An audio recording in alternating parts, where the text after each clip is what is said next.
As young adults, we often find ourselves having many dreams and aspirations that will 1000% lead us to wealth or notoriety. But as believers, we're told that God has a plan for our lives, which He does. But depending on how different His plan is from our own plan, that can be hard to accept. So many of us think we know what's best, so we try to carry out our own plan. But then something doesn't go our way. And now we're stuck having to pick one. God's plan or my plan. I found myself in that same situation not too long ago, and I honestly had to ask myself this: do I trust God enough to lead me to something that's just as good as my own ideas? And this Bible verse really helped me out with that. Jeremiah 29:11-13. For I know the plans I have for you, declares the Lord.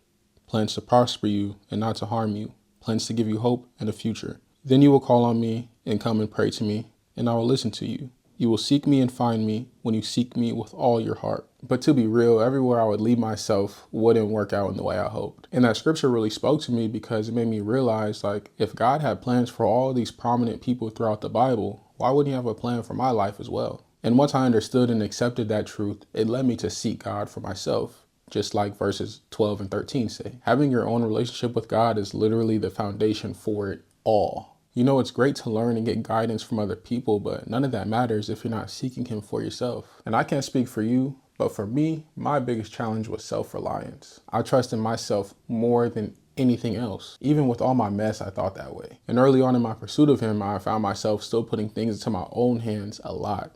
It was honestly like God, I trust you in some areas, but I don't know you too well, so I'm gonna just do it how I think it needs to be done. And of course, by His grace, I would hit a wall and I'll be like, okay, God, I trust you in this area too. So as I grew in my relationship with Him, I became more comfortable with giving Him my dreams, my ambitions, my desires, my drive, and everything else. But also, another thing that happens when you develop your relationship with God, it allows you to know His voice and to understand how He speaks to you. And this might be a little embarrassing, but I used to think that God would speak to me from this giant voice from above. But when I realized that wasn't the case, it opened me up to realizing how He actually speaks. Slight rule of thumb though, if it leads you into sin, goes against His word, or is fueled by a work of the flesh, then it's not God. But building trust in God and His voice is just like a relationship with another person. You probably start out with a certain level of trust, but the more you get to know them, the more trust you feel comfortable putting in them. But if your relationship doesn't deepen and it stays stagnant, and they ask you to do something above that trust you have in them, you're gonna look at them weirdly. You'll probably be like, yeah, I'm not vibing with that, so, we're not really gonna be all that cool anymore.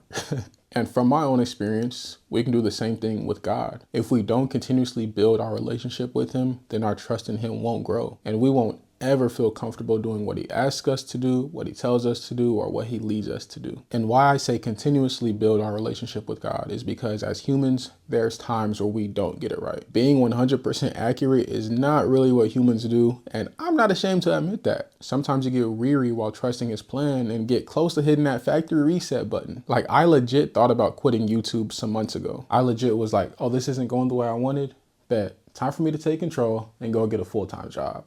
But again, thank God, none of that worked out. So I made the decision to put more trust in Him and just to give Him my everything. Only after that did things start to change for the better in my life, including YouTube. And even still, there's times where I feel like I got it and I can just do it by myself.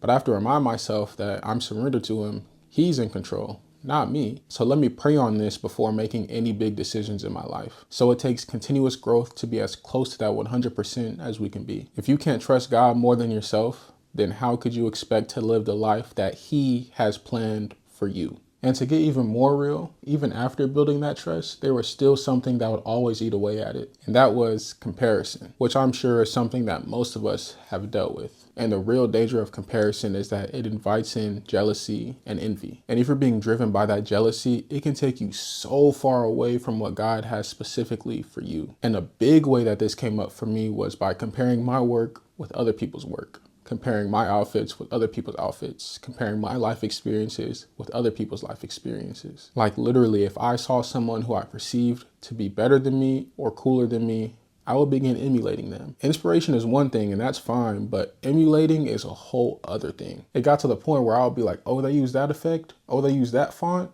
Oh, they make that type of content? Okay, bet, yep. Me too. Like when I first started making content, I was making tutorial videos because I saw everybody else doing it. And I was like, oh, that works for them? Okay, yeah, that must work for me too. Bro, making tutorial videos versus the content I do now is such a difference. Like I was so far off for real. And all that comparison would do would make me feel inadequate or not good enough. I would start looking at things in my life, which I literally just found joy in, as not good enough. And that's a direct slap in the face to God. Like for real. I was coveting another person's life when he blessed me with my own. If he made all of us for a specific reason, gave us specific gifts, and already placed everything we need inside of us, why are we looking at someone else's life as a measuring stick for what our life should be like? Except for Jesus. If we're walking with him and letting him lead our life, we are exactly where we need to be. And we have every single thing that we need. And he will continue to provide what we need whenever we need it. Okay, but how did I stop comparing myself? It's such a negative feeling that I can identify it as soon as it comes. So whenever that feeling comes, I pray against it, I rebuke it, and I thank God for my life and all that he's blessed me with. But also, God helped me realize the environment that causes me to compare myself in the first place, which was,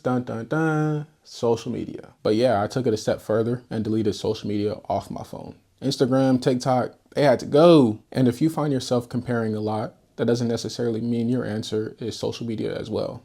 That's just what it was for me. But again, building your relationship with God allows you to ask him that question and he'll give you an answer. But us taking things a step further leads me to the last topic I wanted to speak on, which is this: letting our faith and our belief in what he tells us produce works. James 2:17 and 26 tell us this: in the same way, faith by itself, if it is not accompanied by action, is dead. As the body without the spirit is dead, so faith without deeds is dead. I put action behind the answer he gave me regarding comparison. So in the same way, if God tells you about the next step in your life, you have to do the necessary action to let him carry it out. So here's a basic example.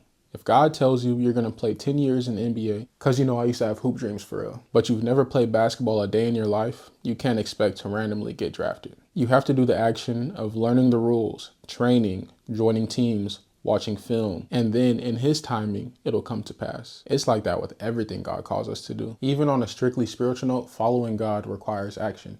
Matthew 7:7, ask and it will be given to you. Seek and you will find. Knock and the door will be open to you. Asking, seeking, knocking are all verbs. Action. So if you feel unequipped for what God is calling you to do, good, because that means it's more than likely from God. The plans he gives us are not easy.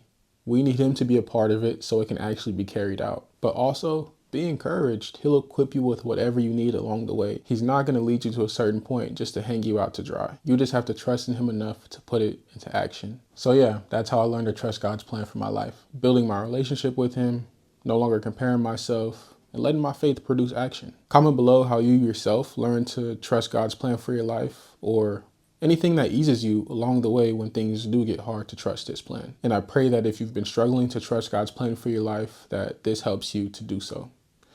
Love y'all. God bless. You put faith in humans, I put mine on God. Just got 5 missed calls on a Sunday, don't you know I'm on D&D.